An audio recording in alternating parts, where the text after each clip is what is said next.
Hello, magandang buhay! Tara at samahan niyo akong mamitas ng sitaw. Ito nga palang sitaw na ito ay tanim pa rin ng aming tatay na masipag. Ito ang pinakamasarap na buhay, buhay probinsya.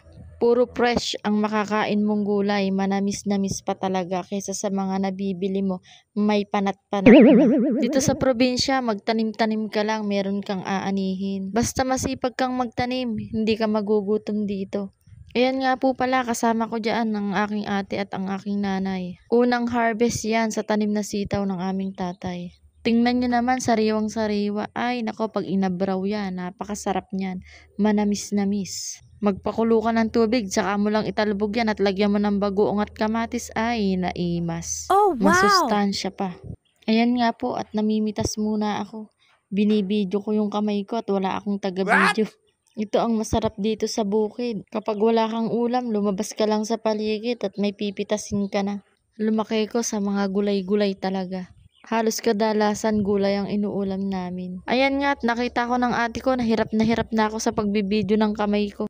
Kaya kinuha niya yung cellphone ko at ibibidyo niya na lang daw ako. Marami rin kaming napitas dyan, ang dami na kasing bunga. Kinabukasan ay niluto ng ate ko, inadobo at siya naming binaon sa simbahan. Kinabukasan kasi ay linggo at magsisimba kami. Magbabaon kami ng pagkain at sabay-sabay kaming kakain pagkatapos ng simba. Gaganapin kasi namin yung Pastor's Appreciation Month.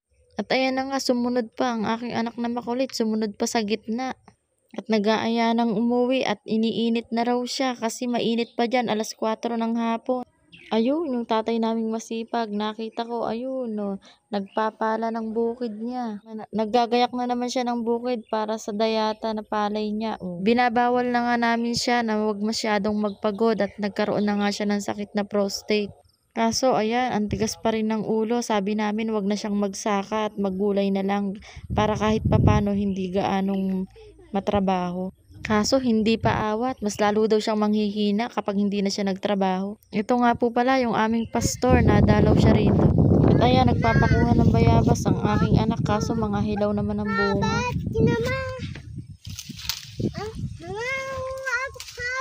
Hindi, akit ka sa bayabas. Majit ba ako? Na? Majit ba ako? Paano ka makakaakyat?